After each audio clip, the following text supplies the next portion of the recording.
Hi, everyone. Welcome to another episode of Second Act Actors. I'm your host, Dr. Jana McMordie, and I'm still a medical doctor simultaneously trying to pursue a career in acting. If you're watching this on YouTube, you will see I am rocking my Canadian Paralympic Committee gear. I am so excited that I get to be supporting Canada's Paralympians in Paris this year at the Paralympic Games as one of the medical doctors with Team Canada. I'm so excited. This is my first ever Paralympics. I was with the team in Chile at the Pan Am Games. I'm so excited to be working with them. The reason why I'm wearing this is because we are, as I'm recording this right now, 100 days out from the Paralympic Games in Paris. And we want to support our Paralympians and try and get them the same media coverage that the able-bodied athletes get. Let's do that. How about it? My amazing guest this week is Nicole Yost. Oh my goodness. Okay, so she's a teacher turned actor. We've never met in person in real life, but I am one of those people who's really trying, especially with my sober journey, to vibe check humans.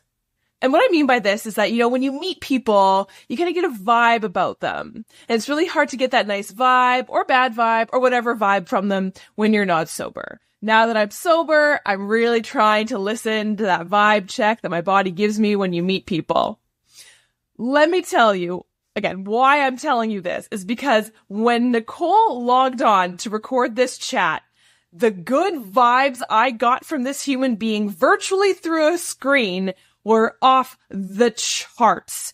I felt like I feel like I've known her my entire life. She is so incredible, so lovely. You'll hear it. We just jived from the top. I think she's absolutely freaking swell. Oh my goodness. I'm so excited for you to hear her story. Trigger warning for this episode. We have a discussion about child loss. So Nicole is a mother and she tragically lost a child. And so we do discuss this because it was very formative in regards to her transition into her acting career and just living the life that she lives now. So trigger warning about that. Otherwise, oh my goodness. This is one of those episodes that I've listened to now. Oh, how long have I been editing this? 3-4 times now.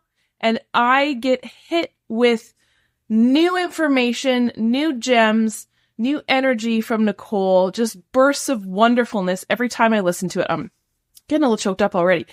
Oh, everyone, please enjoy the incredible Nicole Yost.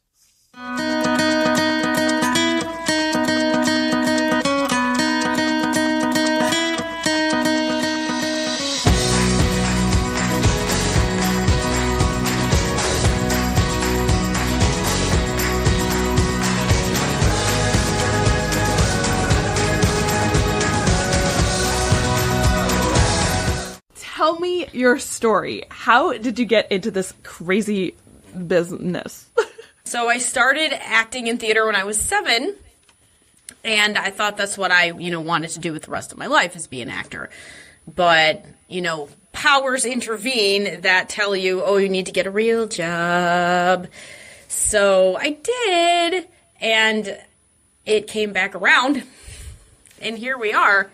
Mm-hmm. I've only been at this full-time professionally for about 3 years consistently now, but you can't help what's meant for you. I've learned.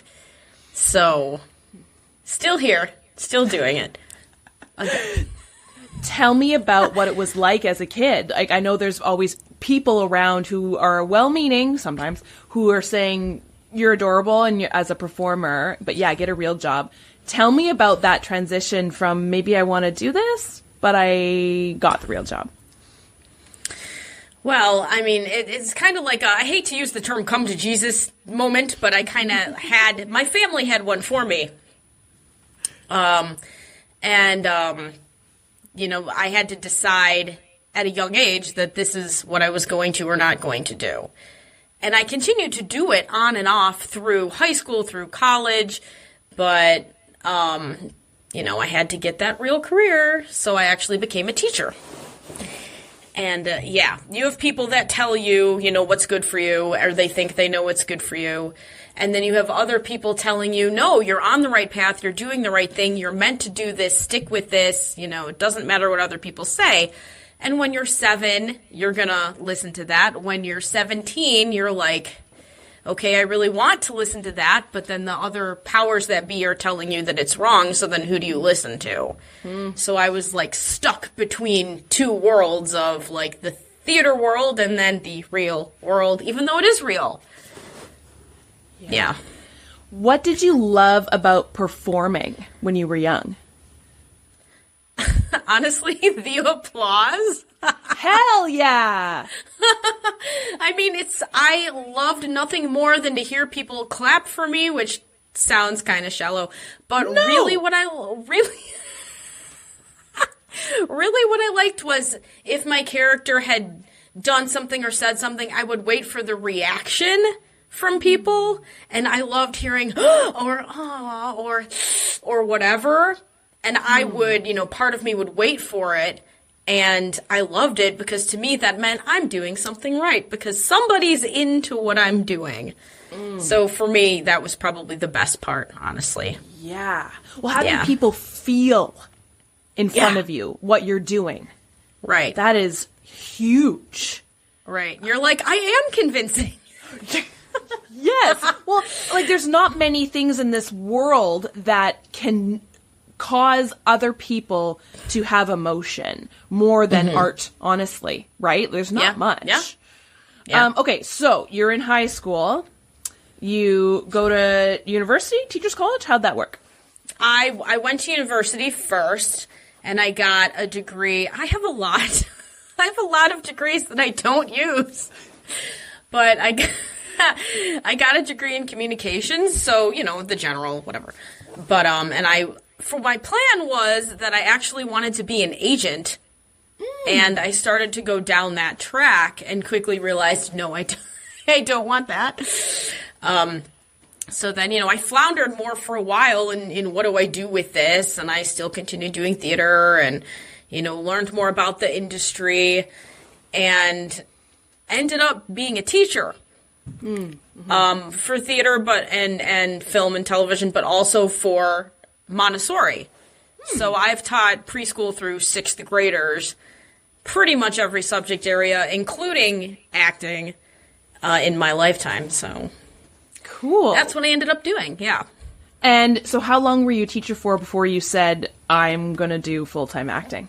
15 years. Wow! Yeah.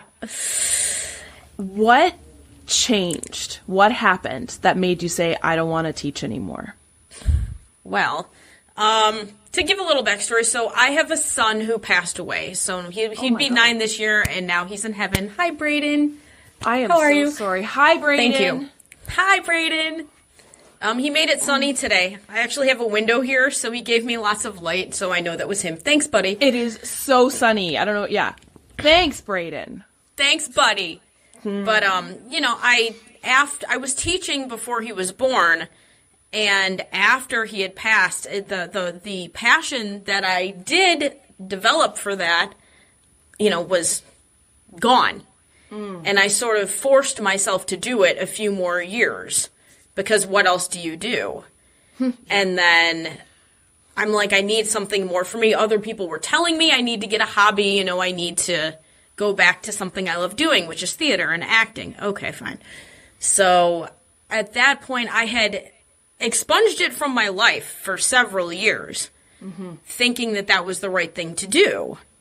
And so I started up again with, basic acting classes and, I go to my studio and all that. But it took like I knew it would if I went back to it. And it did. And here we are. Doing it. It's interesting, and I, as somebody who's gone through grief as well, there, again, as we've talked about already, how many, well-meaning people who love to give advice on what to do. And when you were talking about, like, get a hobby, my whole stomach just went like, I was like, I remember somebody saying something exactly to me, that being like, oh, girl, oh, you know what you need to do? You need to get a hobby, right? Because then and it's well-meaning, right? You're like, sure. Right. I think that's really interesting. Like, and so yeah, you could say, like, acting helped a grief process in your life? Mm-hmm. Like, did it fill something? Was it, like, what turned it from hobby into, oh, more than? I mean, it did. So I started working background on a movie that was filming here. And, I was asked to do it. Okay, fine. And then, one day turned into two, turned into a lot. And as I was going through that process, I'm like, here we go again. This feels right. More right than anything I had ever done was. Teaching was good. Teaching was okay. I love kids. And, it's good to be able to have something else. But it just felt like it was right to me. So then after that, I just kept going again. And yeah, so here we are. Something about teaching that I find really interesting is, again, there's that stupid joke that's like, those who can't do teach, right? Right, I've thought of that. How could you not, right? I come from a long line of teachers. But teaching is very performative. It is. You're like the star of your own classroom, which sounds ridiculous to people who maybe don't get it. But you are, and especially with little kids, you have to engage them all the time. And it's like improv. You have to find new ways to do it. They don't, want to hear the same thing over and over again, or what worked yesterday isn't going to work tomorrow, and it's not working right now, so what else are you going to do? It's like a crash course in thinking on your feet and improvisation. Yeah. But what was it about teaching that just didn't quite fill the performative void? Like, I guess, yeah, you don't get applause from the literal stand, but you get affirmations and stuff like that from an audience. But why didn't that fill the void that acting now does?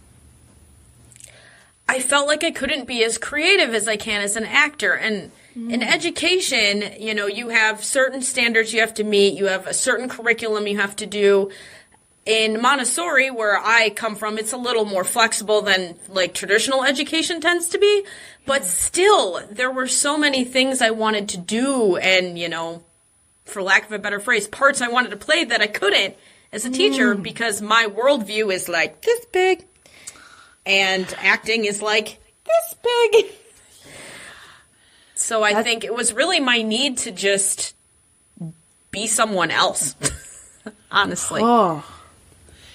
And correct me if I'm wrong, and this might be just a brutal assumption, when you're because I think so much of teaching is improv, and I wonder, like, kids can clock probably instantaneously when you're being not yourself. Yeah. Like, and so they're like, that's not allowed. Yep, absolutely. And you really have to think on your feet because of them. And if you're having a bad day, they'll call you out on it. Even if you're trying to hide it. Are you sad? Do you feel okay? And they'll ask you that. And if you have a good relationship with your students, they know you well enough to know those things, even if you're trying to hide them. So you have to learn how to do that effectively. But they will always pick it out no matter how good at it you are. So have you noticed you've brought anything in from your teaching career, any, skills or anything like that into now your acting career? Oh, definitely. Organization, for one. As a teacher, you have to be organized. You know all of your students. You know what they're capable of, where they're going. You have to do the same thing in your acting career. If you're not organized, you're not going to get anywhere. It's not just about your ability to act. It's about how you manage yourself, your brand. If you have a manager to help you, great. But, I don't. So I'm managing me. And if I didn't have those organizational skills I had to build from being an educator, I don't think I could do what I do now. Yeah, absolutely. And I think that so many, and I know this vein travels through every episode of this podcast. I say it all the time. How many actors in their later stages of their life worry that the train has left the station and they're trying to catch up, and that everything that they've ever done throughout their life was a waste and it goes up in a puff of smoke. And you're like, no, so much of what you learned in order to do your first job is so applicable to acting, if not like, more than like any acting class can teach you. Yeah. Oh, and I also think being like a more mature actor or whatever makes a big difference too, because you have more life experience to draw on. And even if you get to that point where you have to reinvent yourself because you feel like you've gone as far as you can, life gives you that if you just listen. Yeah. It's interesting. When we're in acting class, they talk about that, right? Like pulling from your life experiences. And I remember, this is so dumb when I say it now. I'm laughing. I'm laughing at myself for being such an idiot. I remember feeling almost like I had a competitive advantage over some of these like young kids because they didn't know how to pull from, because they hadn't experienced some of the like real traumas that I've been through. And I'm like, I'm cheating. Like, I'm feeling guilty, and that of being, like, trying to use this, like, inner turmoil that comes from a very real place. And, like, it's not fair, because you don't have that, but I do. Like, what a weird thing to think. No, I'm with you, because I felt that way, too, especially doing this as an adult. When you're acting as a child, you just get to talk. You know, everything almost comes naturally to you, and as an adult, you overthink and you worry and you have all these other, issues going on. And for me, that was one of them, that it was unfair because I have all these things to tap into. If I need to cry on cue, all I do is think about my son, and there you go, and I use it every single time. And maybe the 20-year-old doesn't have that. Sorry, honey. Sorry. Yeah. But I think, and I had a great acting coach because I expressed this to her, right? And she laughed, obviously, and said, this is what we want. The audience, wants to see is genuine emotion, and this is coming from a place of genuine emotion. But there's that feeling of, guilt that you're using some of your past trauma as an advantage. But I think that is, like, genuine emotion breeds empathy, right? And there's no other way to do art, I think, than tapping into that genuine feeling. Yeah, I agree. Yeah. So I'm curious, because you decide to quit teaching and focus on acting. As somebody who didn't go through traditional theater school or film school, I'm assuming, how did you learn what to do? Like, how did you learn how to make an acting career? Well, I had people in my life who do that already, so that makes a difference because I learned by watching them. And I do train just like anyone else does. We all have to take acting classes. It's like a lifelong thing. Just like in education, you have to learn and get your master's, and, you have to keep up those credit hours. Doctor, same thing. Acting is the same. It's not like you learn it once and you're done. Theater acting that I did for years of my life that I got, in-house training for is completely different than film acting. And I had to learn that both in class and just by watching other people. And that's what I've been doing. Still training all the time. Yes. Yeah. And I think you touched on something that's so key, right? The idea of community, right? Having people who are in this industry already and looking to them for mentorship. And it's funny, when I first started, I had this feeling, and this is very common in medicine. And I think the term that the kids use these days is gatekeeping. That idea of like, I'm scared to ask these people in this industry because they're going to hide it from me. Like like they're going to keep it away like a dragon hiding treasure, right? Like, no, I know how to get into this industry. I'm not going to tell you. It's mine. Yeah. Mine. Right. And if I let you in, it means there's less space for me. Did you ever experience that? Or is that something that you've found? A little, but mostly no. I mean, you're going to have those people, right, that feel that they need to do that. And I feel like on their end, it's just their lack of confidence in themselves. But overall, no. I mean, if I need something, I ask. If I don't understand something, I ask. Or people tell me. And even if it doesn't apply to me right then and there, I listen, and you'd be surprised that when it comes back, oh, we had this conversation once. If you're willing to learn, they're willing to teach. That's what I've learned. Oh, that's so key, because I think, so often, I think especially, I don't know, there's a curiosity that I know needs to stay within actors, within everyone, honestly, because it's so vulnerable to say, I don't know this. And I wonder, because especially in the acting world, we're scared to say, I don't know, because then we'll just be pushed aside, because they'll be like, I don't want to waste my time teaching you, because there's somebody over there down the road who does know already. Yeah. Have you ever felt that way? What are your thoughts on that? I've experienced that a little bit, and in those instances, I think, okay, well, next time I know, because I'm going to find out. So person A might feel that way, and okay, great, fine, go ahead and move on. But when person B comes around, I go, I know about that. I mean, you don't know if you don't ask. I hate the phrase, you don't know what you don't know. For some reason, it really irritates me. But it's true. You don't know what you don't know. So, no. It's okay to ask. It's okay to read. It's okay to reach out to people who know things you don't, or you will be the person who knows more than other people do. I have talked to and mentored people that, originally I thought, no one's going to ask me anything. I don't know anything. But I do. And I think, again, that's like the link back to education. You're always learning, always growing. I've transferred that over to acting, always learning, always growing. And I can still teach other people. And I do. Yes. I think there's such a feeling of, again, like now that I'm in the position, and again, it's a weird feeling, I agree with you, in both my medical career and the acting career, where I have people that want me to teach them about this. Again, I know imposter syndrome up the wazoo. Yeah. We right. all do. Yes, 100%. Yeah. Who, we're not new. We're not unique. But it is really interesting, because if I flip it and I think about myself, would I ever gatekeep? And I hope the answer will always be no.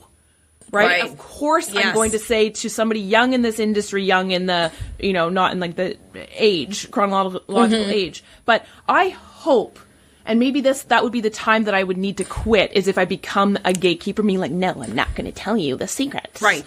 Yeah. I get joy out of helping people. Again, I think it's the educator part that, never leaves me.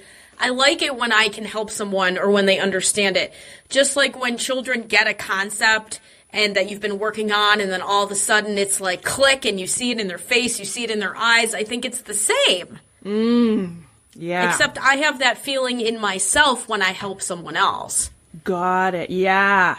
And I honestly, this is my armchair expert coming. It comes, I think, right back to the love of applause, right? And it's not just like, yay, you did great. It's the reaction of the audience, the person that you are helping, the person that you're in service to as the actor, right? As the teacher, as the whoever.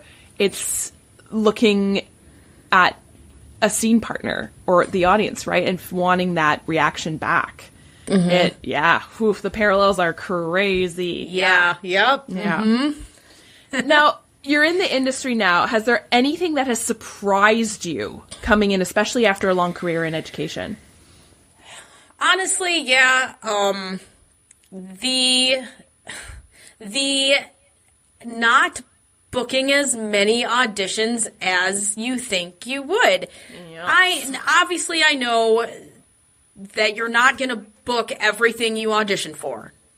That's obvious, okay.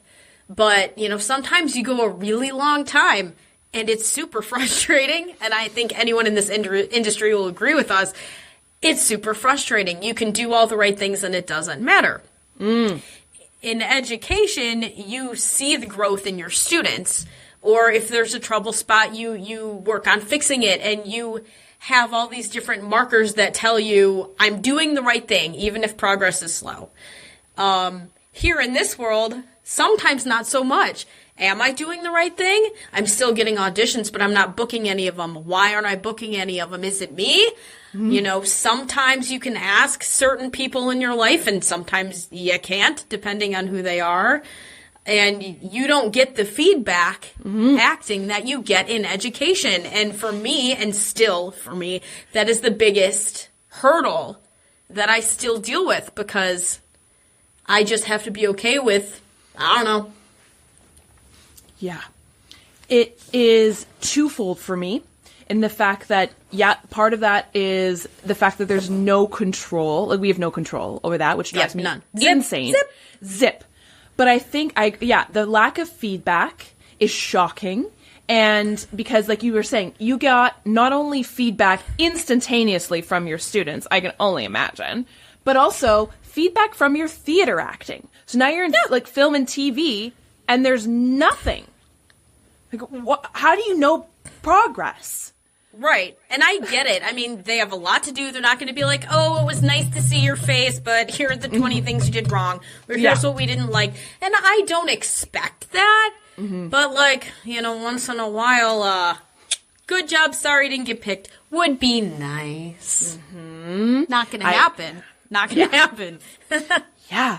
It's funny. I remember seeing an interview, and I'm blanking on which casting director it was, and they were actually saying how much they wish, like, some of our casting platforms had the ability to, like, give a drop-down menu that would have, you know, feedback options for actors that would get sent from casting to actors, because it would take literally no time, right? It'd be a little bit more time. Click, click, click. Right? Yeah. Like, did great, not the right person for the role. Was considered for a callback, didn't quite make it. Like, no, completely off for the character. Like, it doesn't need to be lengthy explanations. It's just, give me something. Give me a nugget of hope that I am doing the right thing, and that in my case, I changed my entire life to do this job. Please just give me like a, that's it. You're on the right track. Good job. You haven't made a horrible mistake. Please just clap for me a little bit. Yeah, just thumbs up.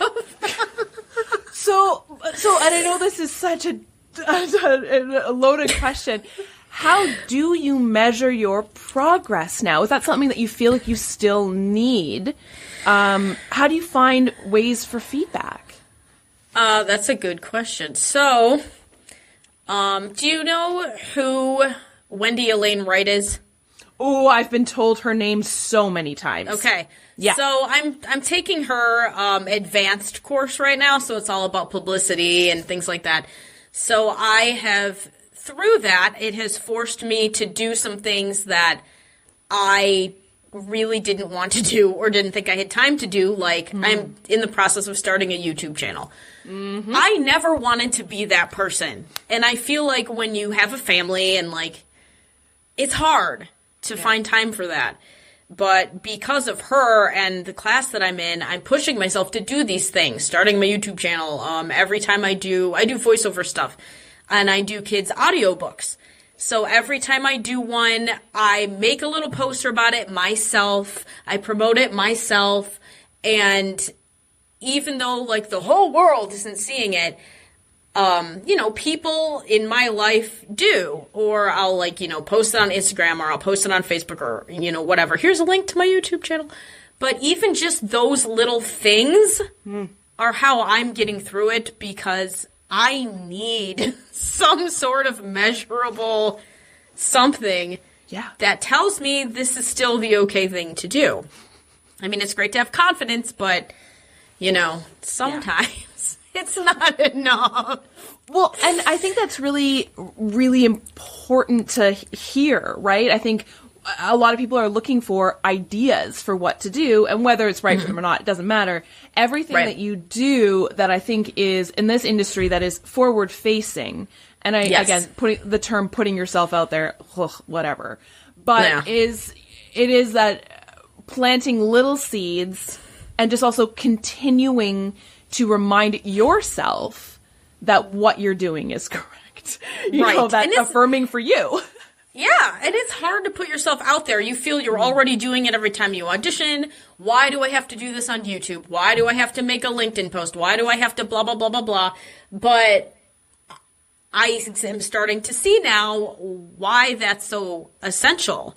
You know, other people, they have managers and publicists to do the stuff for them. If they didn't and they were me, they would be doing the same stuff I'm doing now in hopes that, like, maybe it helps somewhere. Yeah. And it's hard. It's hard. It is. Oh, and another thing.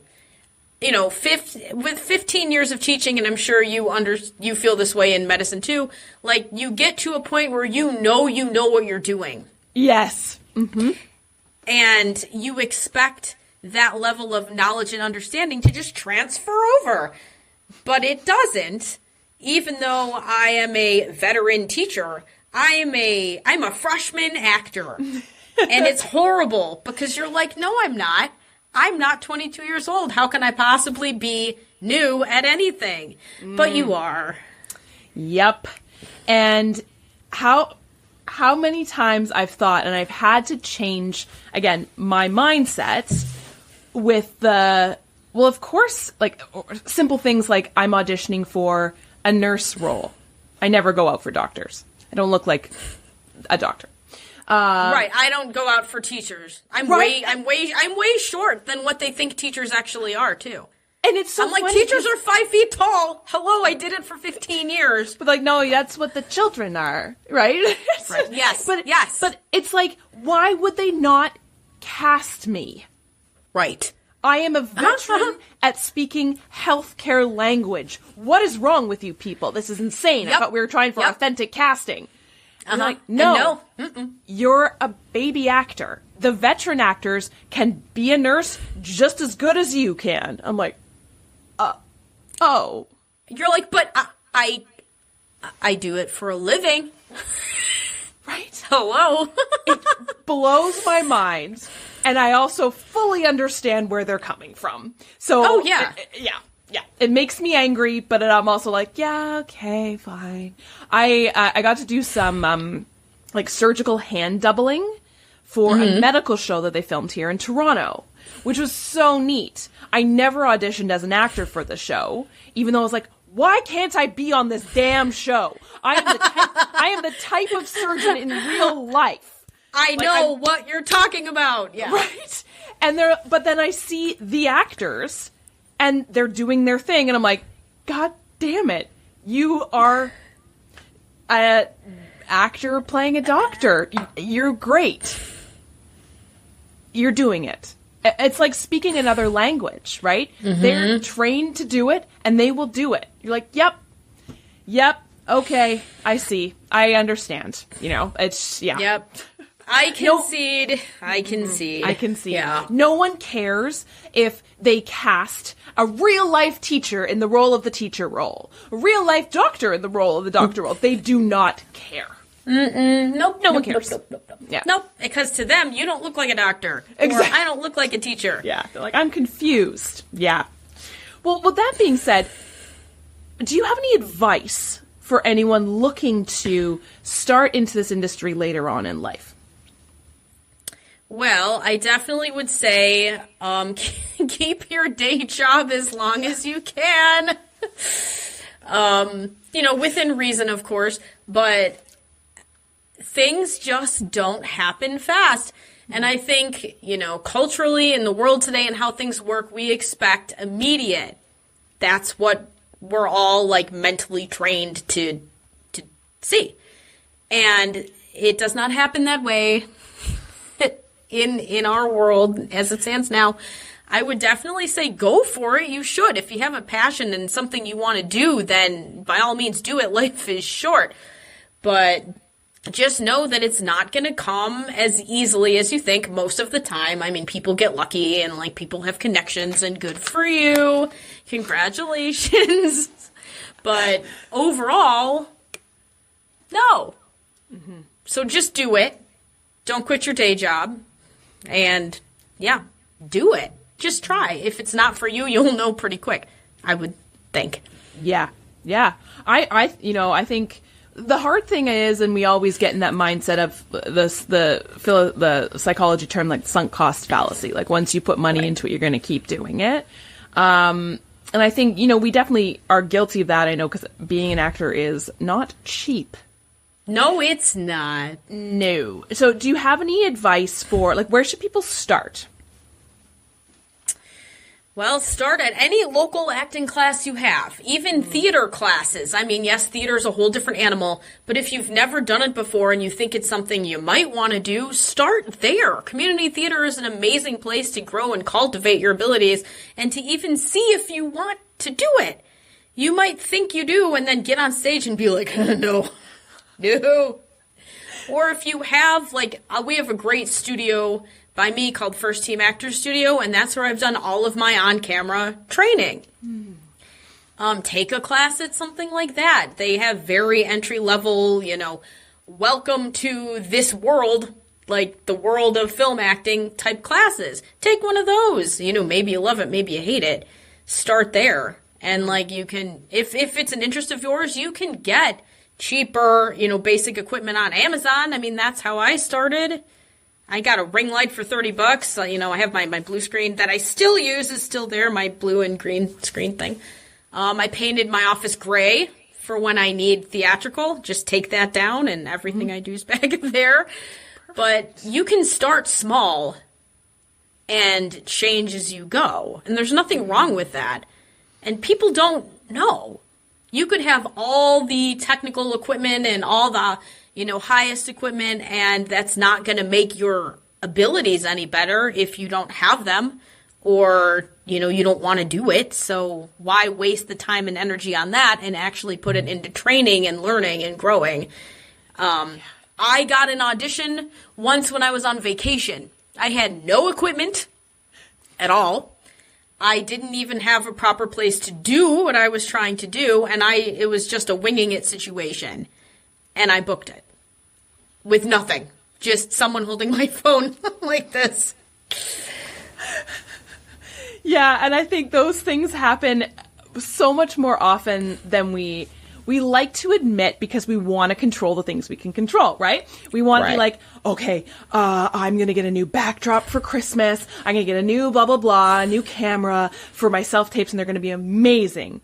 When it's interesting. It's so funny you say that about your audition. My agent did a thing for Christmas where she showed us a bunch of self-tapes that booked. And yeah, some of them are in their kitchen. They've got stuff in the background. But when you watch the actor act, you're like, yeah. You ignore everything else. You ignore everything else. Casting directors aren't idiots. They know how to ignore the dog barking in the background. It's not ideal, but they're not dumb. Like, right, exactly. So someone's cutting grass. You can't help what your neighbors are doing. I just did one, and my neighbors next door are redoing their kitchen, so we hear pounding. I'm like, well, this is sorry. Life. Yep. Good thing I'm playing a cop. I mean, maybe they think there's something going on. I think, and I think, I don't know, I hope. I think at the beginning of the pandemic, when self-tapes were becoming such a huge thing, there was so much, like, find a quiet space, find to do this, where now, I think there has to be more relaxation from it all. Being like, you know what? Just your performance is all that matters, and to be honest, it's all that should matter. Right. All that should matter. Yeah. And you never know what's going to happen on set. What if something falls down? You're not going to be like, oh, God, that scared me. No, you're just going to keep right on going and acting like it didn't happen. So if the dog's barking or the UPS man goes ding dong or whatever it is, and you stay in character? Yeah. Like, that's such that's genius point, right? Like, if I was casting, and again, I have no idea of what casting directors want, but that is, to me, that's the mark of a true professional, right? It's theater training to a T, right? Because anything can happen in live theater. And also, it means you're not wasting people's time, energy, and money on set, which is, you can't put a value on that. It's huge. That's so interesting. Yeah, I love that.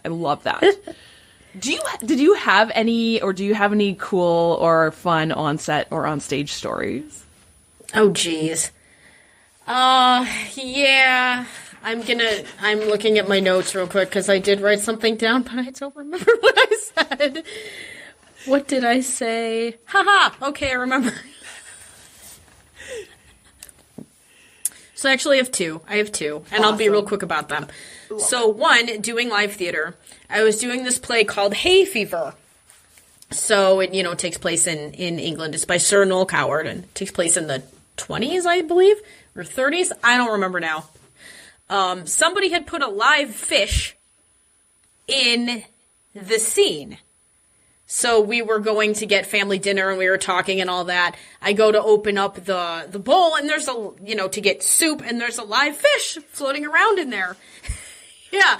And my back was to the audience at that time, which is fine. Thank God they couldn't see my face because I mean, no one expects to see a live fish with, the greenery, I can't think of the word, what goes in a fishbowl, just in the bowl of soup. And I had to scoop. I mean, that wasn't, so I'm trying not to scoop the fish into the bowl.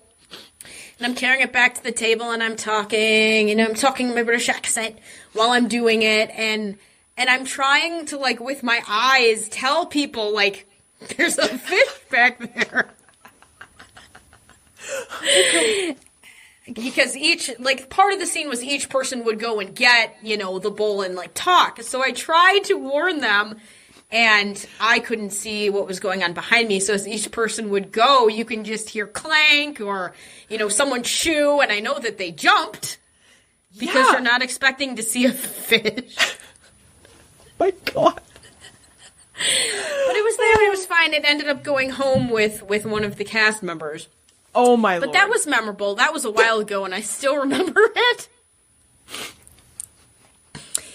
Yeah. Oh, wow. Yeah. Yeah. And another one that I have is I did a short film in a lighthouse. Ooh. So where the lighthouse was situated, it was like a national park, beach kind of thing. And at night, they close the gate, you can't leave. So we knew that we had to spend the night there. Okay, fine. Well, lighthouses don't have electricity all the time. At least this one didn't. It was run by a generator. Okay. But because of that, there's something called a composting toilet. Do you know what that is? Kinda? Not really. No, I don't. Okay. So obviously you can't flush a toilet, you don't have electricity. Yes. So it's basically just like dust that you have to use instead of flushing a toilet. That was my first experience with such a thing. I'm not a camper. I don't like being outdoorsy. I don't mind it. I'll do it. But that was a crash course in interesting life things that I didn't know existed. So we had to deal with that. We had no electricity at night. We could hear the water hitting the side of the lighthouse and the little critters that join us. Just scampering all night long. I did not get any sleep, which was fine because we had to shoot early in the morning and I was supposed to look haggard and fine. I didn't get any sleep. I feel great. But yeah, so that was my, that was an experience. A method. Experience. It's like your method acting. I was sure method acting. Method acting hard. Yes. That sounds awful. Everything about that sounds terrible. It was. I love it. I love the film now. It's really important to me. But that was an experience that I did not foresee. You did not have that on your, life bingo bingo sheet? Nope, not a bucket list item. No. Sleep in lighthouse with critters and composting toilet. What? Yes, please. I have fulfilled my goals. No. Did you ever imagine when you were teaching Montessori that this would ever be your life? No. No, absolutely not. No, never. And I'm curled up on the couch and I got a blanket and the caretaker of the lighthouse stayed and her dog would be wandering around. So I'm laying there, not sleeping, listening to all the little mice going in and out, and the dog is coming up and licking my feet, and I'm just like, it's only 2 a.m.? Okay.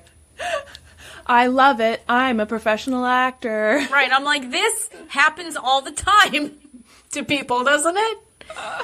Oh but my God. it's here. It's here. Yeah. Yeah. It's here. Yeah. For sure. Yeah. How would people describe what you do for a living these days?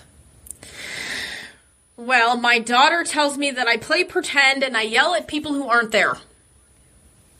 So we have a system where they are geniuses. I have a system where my family and friends know when I'm like doing this stuff and, stay away or be quiet or leave the house would be even better. But she'll listen and she'll go, well, who were you yelling at? Were they being bad? What were they like? And she wants to know the scenario. And sometimes I can tell her and sometimes I can't. But she, says I yell at people who aren't there. I play pretend. And sometimes I cry for no reason. Yeah. Mm-hmm. I like it. That's like the most perfect definition of acting. Yeah. It is, isn't it? From a 5-year-old. From a 5-year-old. Yeah. From the mouths of babes. Genius child. Exactly. Yeah. Exactly. Yes. Is there anything that you are looking forward to coming up this year? Well, other than maybe booking more, who isn't looking forward to that? Right? Manifest. Book more. Please. Honestly, I am now looking forward to doing my YouTube channel. I'm terrified to do it. Yeah. I'm kind of like half butt doing it. I need to just go all in. And once I finally do that, it'll be good. I just have to convince myself that it's the right thing to do. It takes up a lot of time. I did not realize how much time and energy goes into all of that. I never wanted to be a content creator. I still don't. Don't look to me for fashion advice or anything like that. But it's a lot of work. And I know once I get going, it'll be fine. But until then, but I am looking forward to that day when I have a handle on it sometime this year. And I know what I'm doing. Nice. Sometime this year. Yeah. Do you have any final words of wisdom or advice? Man, just try. Just try. It's not worth living your life scared of something. Whether it's wanting to be an actor or, wanting to try tennis or I don't know, whatever it is that someone wants to do, just try it. Who cares if you suck? You suck whenever you start something new. It doesn't matter what it is. I cannot cook, okay? I cannot cook or bake to save my life. I have tried. It hasn't gone well. But you know what? I'm still trying. I'll get there maybe.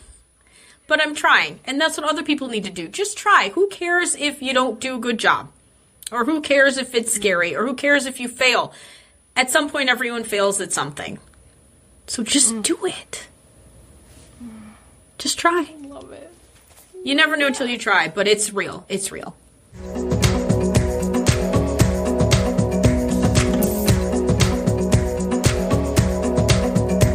Thank you, everyone, for tuning in, and thank you, Nicole, for being my guest this week. Thank you so much for sliding into my DMs and spending time with me and telling me your incredible story and being so open and vulnerable with me and my audience. I so appreciate you. I'm so excited to keep, this sounds so creepy, I'm so excited to keep stalking you digitally and following your career because I know everything you're doing, you're just going to explode, and now everyone knows and has seen and heard the energy that I know you have from our conversation. Now the world gets to see and hear it. It's just the best. You are wonderful. Now I'm rambling. I hope you will all join me next week for another episode of Second Act Actors. And if you would like to support this lovely indie podcast that I very obviously do everything myself, let's be honest, there ain't no professional editor for this. If you would like to support this show, please like, subscribe, review, follow me on Instagram, follow me on Facebook, Second Act Actors, build this community. This allows other people to find the show, and it just fills my little heart with joy, and I appreciate it so much. I hope you all tune in next week for another episode of Second Act Actors. Bye.